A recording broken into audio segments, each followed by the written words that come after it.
Okay, good evening, everybody. Welcome back.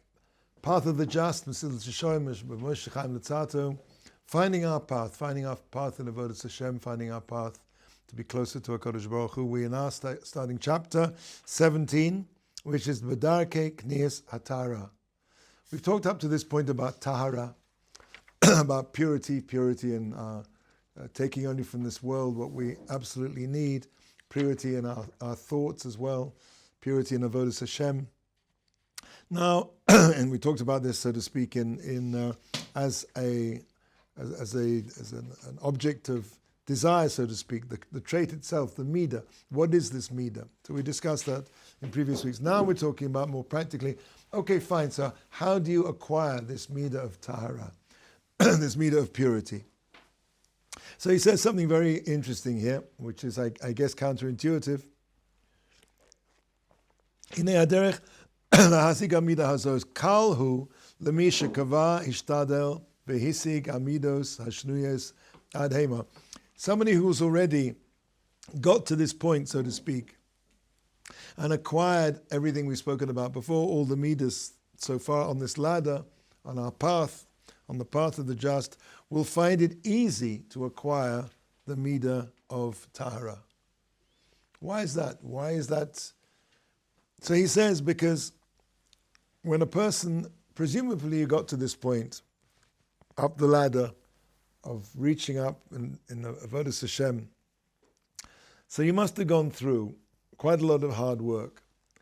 What he's saying is that when a person considers and he thinks about the inferior nature of worldly pleasures,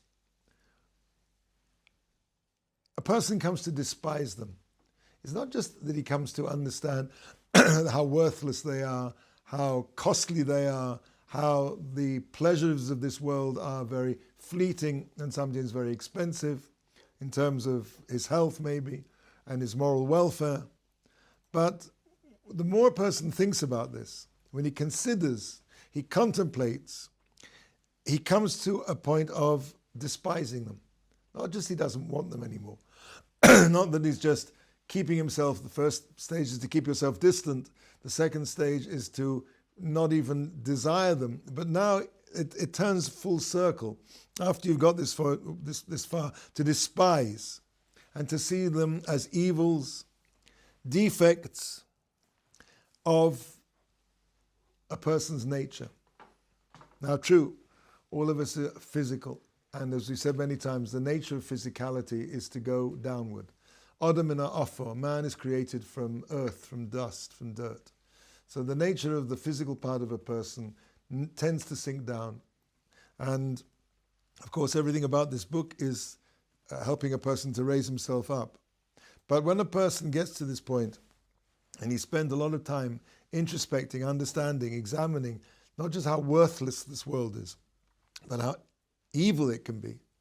So when the truth of this, and again, this doesn't come so quickly, but if a person introspects, and of course all of this is about thinking, spending time, we've said this many times, spending time in the day to think about what am I supposed to be doing in this world?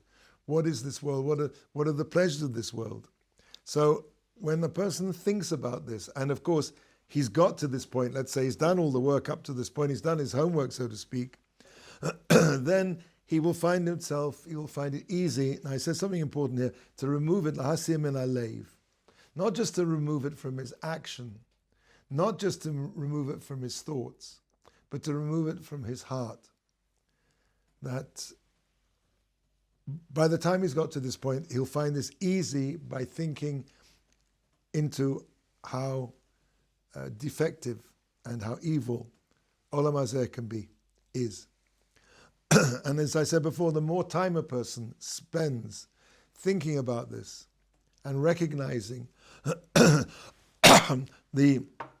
rida, how yarud, how low are how lacking is the physicality and the pleasures of this world, then the more and more he thinks about this, the more he internalizes this, the more and more easy it becomes to purify himself, to free himself from these thoughts, and his heart will not want to turn to the Yetzer at all, the Yetzer Hara at all. In anything physical that he does, all his physical acts will be removed from a thought of impurity. And everything that, of course, as we've said this many times, we're physical beings, we're living in a physical world. But everything that he does, a person on this level, will be absolutely just what needs to be. The person needs to breathe, he needs to sleep, he needs to eat, he needs to have a certain degree of exercise, relaxation, he needs contact with his fellow human beings, he needs to be married, he needs... These things a person needs, but the needs will be coming from a place of compulsion. I'm a human being, I have to have these things. Okay. Now, just as we divided, and we spoke about before, Tahara in terms of Machshava, into two camps, two sections.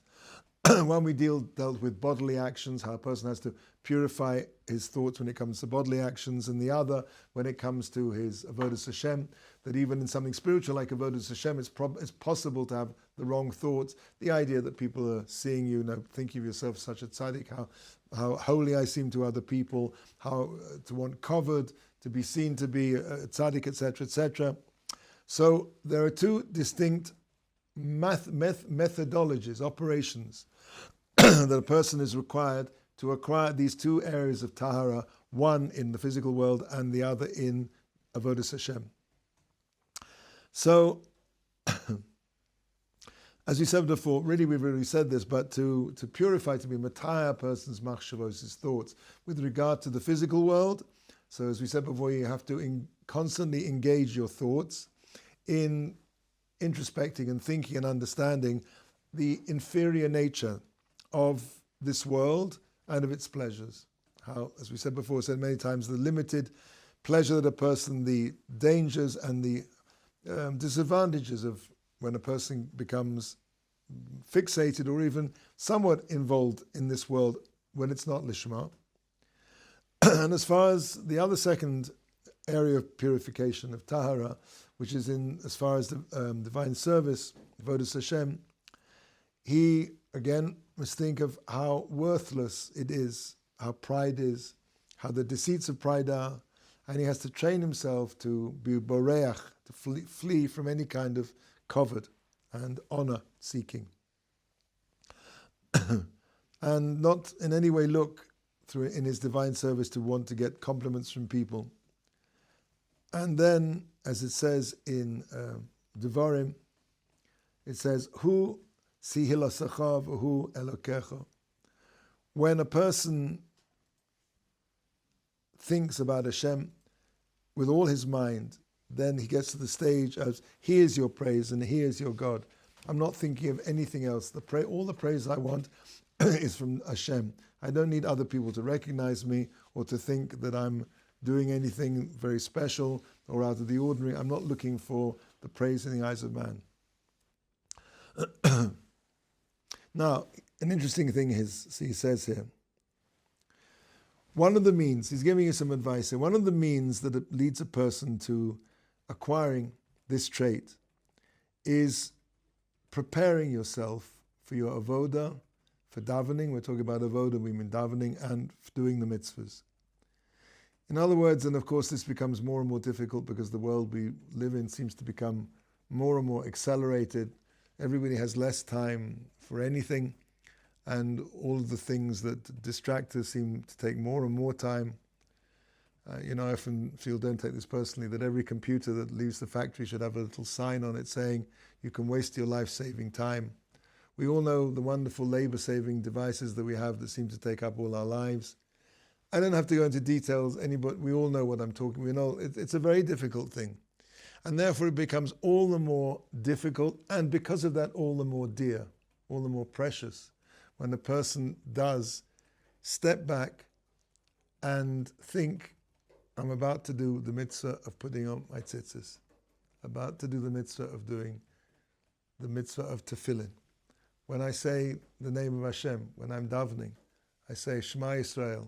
Before I say Hashem, Yud Kei Vav Kei, and it's the Ikuva, certainly the first paragraph of Krishma, could be also in Shemona Esrei. When a person is mechav in the name of Hashem, he has to think first. He has to think first that Hashem is master of all, Adon HaKol, and he's Hoya, Hova, Yiyah. And that's the name Yud-Kei Vav-Kei. He was, he is, and he will be. And these two thoughts have to be in his mind, and l'choire they should be in his mind before he actually says it, before the word. It could be after the word also, that's also okay. Toch Kadei Dibor, the concept is.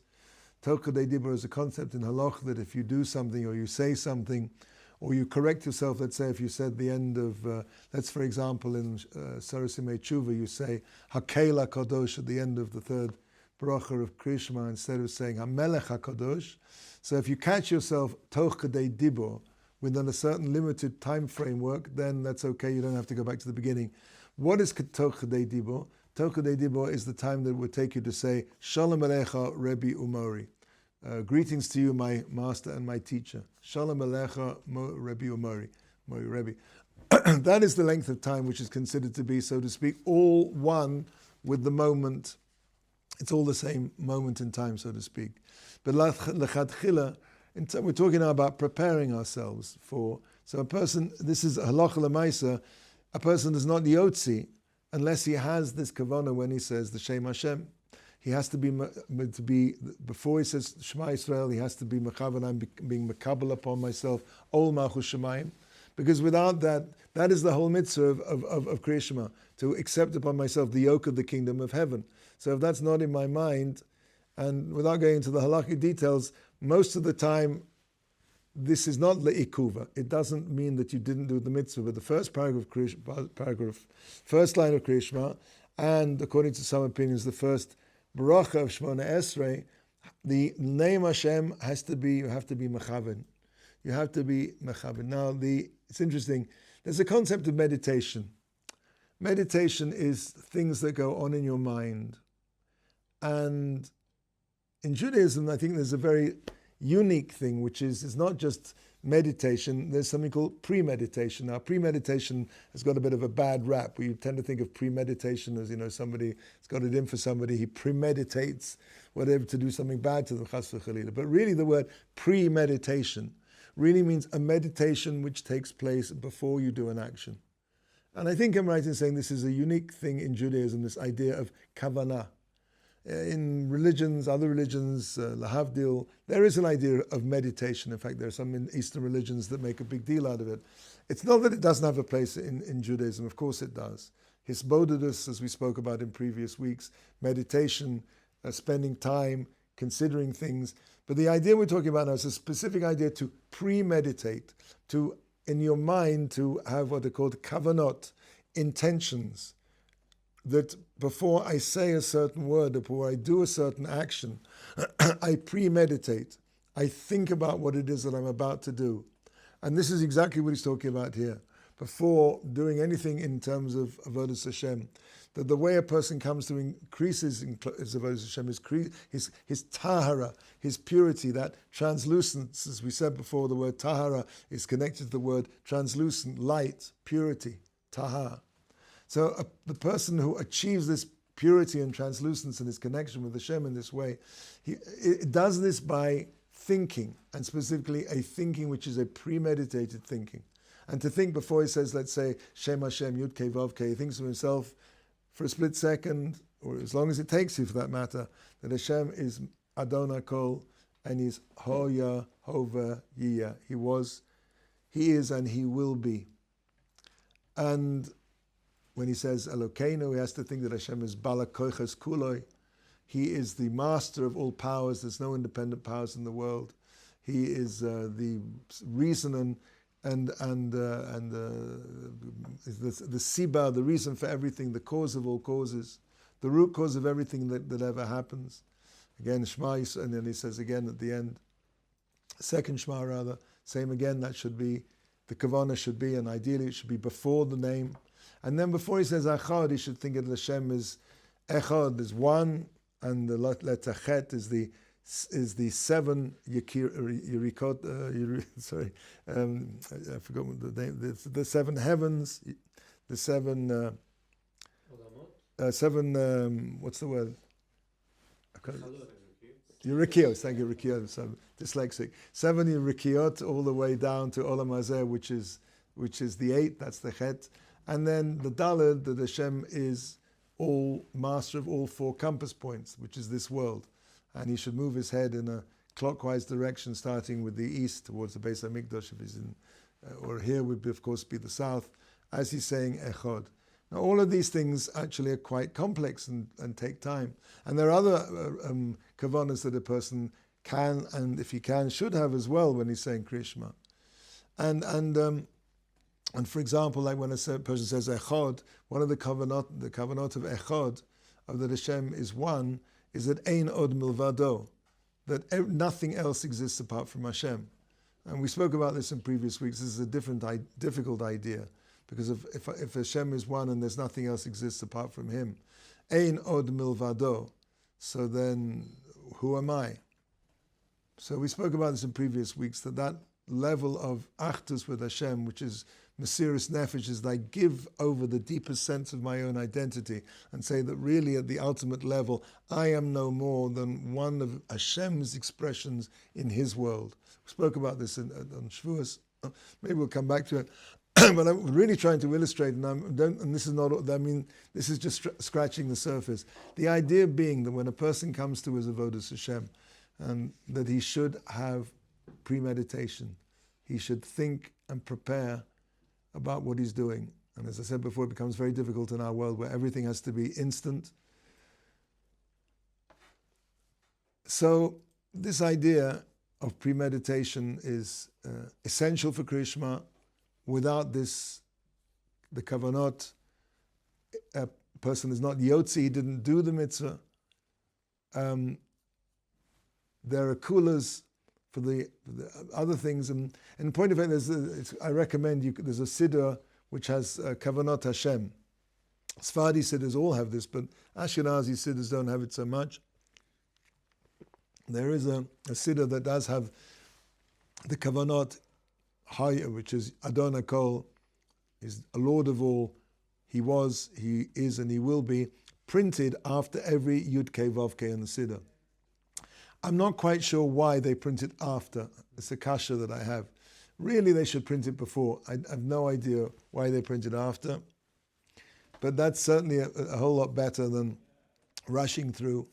And of course, these things you have to take them slowly. If you just do the first first verse of Kriya Shema and the first paragraph of Shemona Esrei, and spend your time and be mechaven, have premeditation on those names.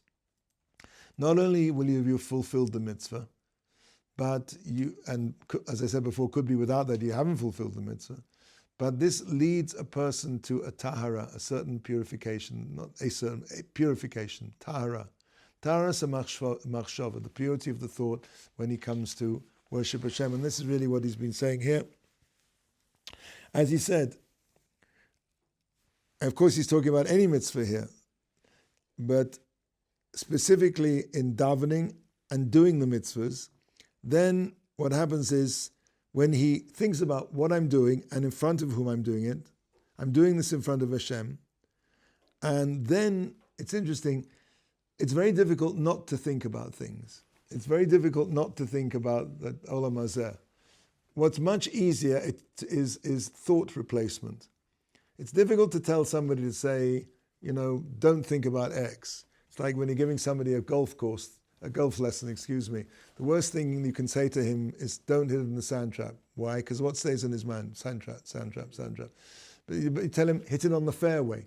So a person should put into his mind these positive kavanot, and he will find automatically that his davening will improve 1,000-fold, because instead of the thoughts of the world which flood a person's head, and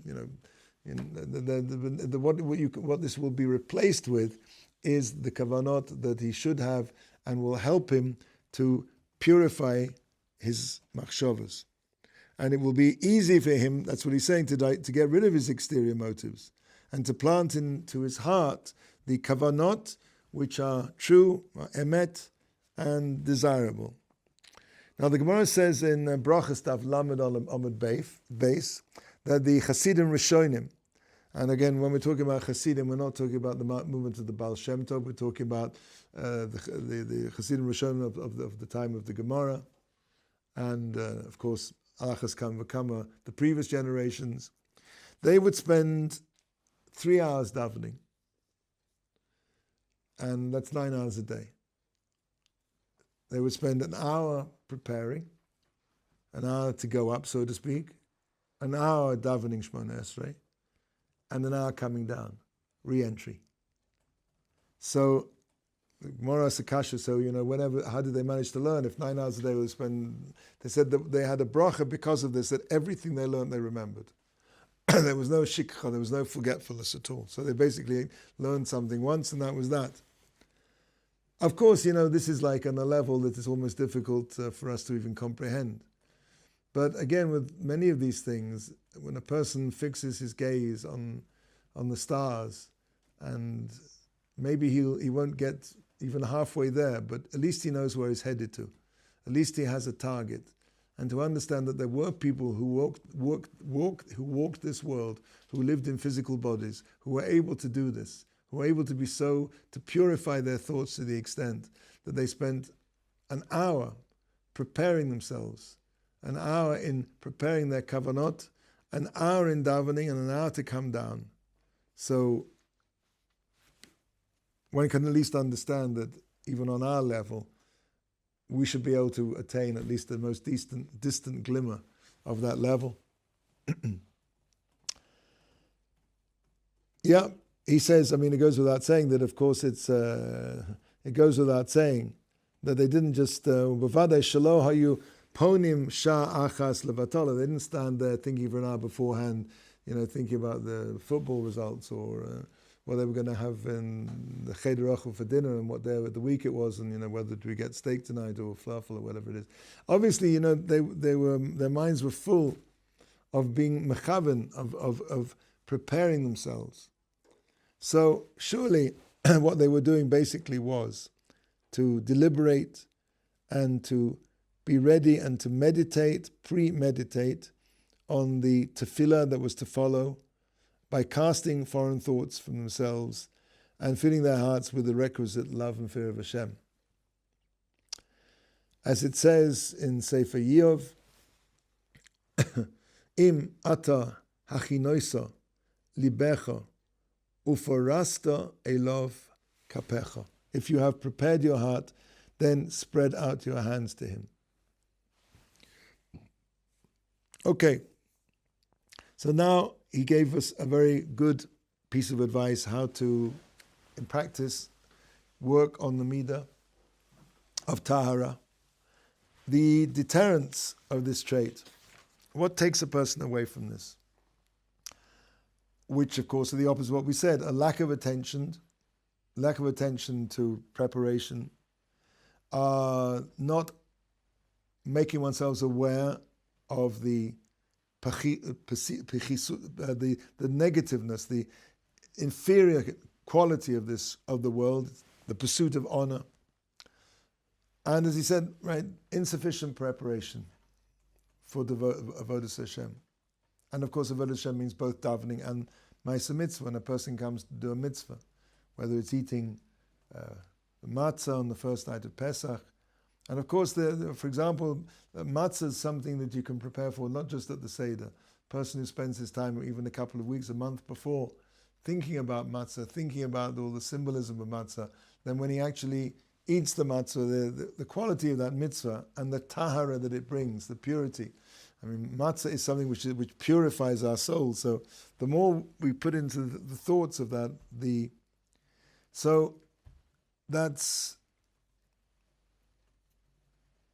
So he says an interesting thing here. As we said, the deterrence, mafsidia hamida, achisron is bonus, the lack of introspection on the lackings of this world, and miut, as we said, not enough preparation.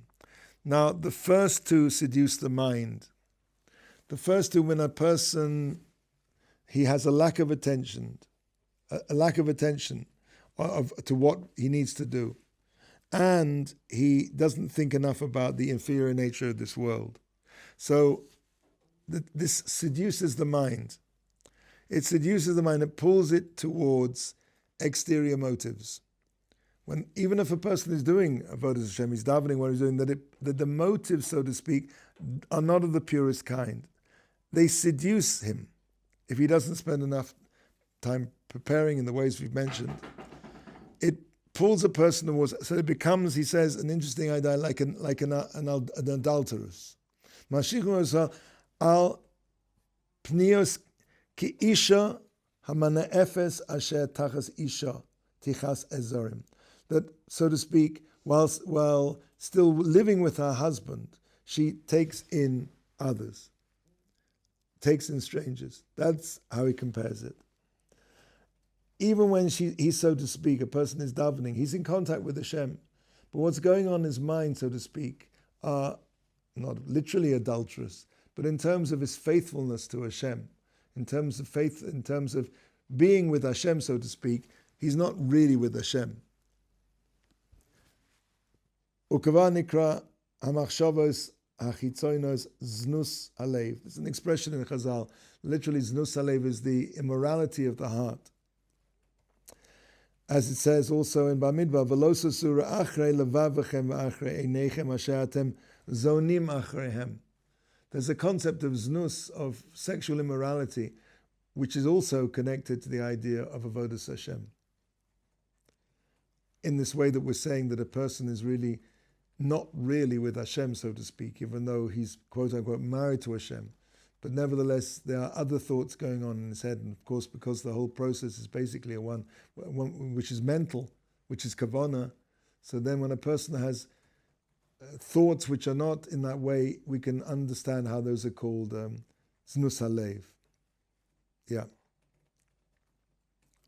And as he says, ki nimsa halev poineh min mabat hashalem, the heart turns away from this perfect view that it should have, asher hayalo lekasher boy, which it had in this connection it should have with Hashem, from this honest outlook, and it enwraps itself with, as we said before, vanities, the falseness of this world. And similarly, miut hachona, insufficient preparation for doing the avoda. Gorem lesichlus hativi. This basically fosters when a person doesn't prepare himself enough, what happens is that his mind is, because the brain is in the body, and the brain is a physical thing, and the mind has to dominate the brain. The whole, as we said this in many different ways, that the whole nature of a person is that his body is like a down escalator. The nature of physicality, by virtue of the fact that it's physical, its tendency is always going to go down. And therefore a person has to constantly fight, and by doing this preparation, he's able to take hold of his mind and guide his mind, which will elevate his thoughts and elevate his whole body. That's what he's saying here. Because Hachana goyrem, the sichlas, lack of hachana is goyrem the sichlas hativi haba mitzad hachoyme shelo yigorash mitoichoy, that he can't banish it, he can't be goyresh from himself, this natural physicality. V'darehu mavim esa avoida v'sir chonoi. And he says something very strong here. He says that what happens is this, the indivorceable element of physicality, which is part of man, will befoul, he uses very strong lashon, he befouls the avodas Hashem with its stench. Sir chono is like a terrible smell. Okay, so this is the chapter we've done tonight, Baruch Hashem, of chapter 17, Yud Zayin, Darki Kniyas Hatara, and he says, Ata midas ha-chasidus. We're going from Tara to Chasidus, which he translates here in the book as saintliness. I always think the word saintliness sort of has certain kind of Christological overtones. Chassidus we prefer. We're going to talk about Chassidus, and as we said before, really the sole second half of this book is Chassidus, but there's a specific aspect of the second part which we're going to go into with Bezrat Hashem next week and understand that on a better level. Okay.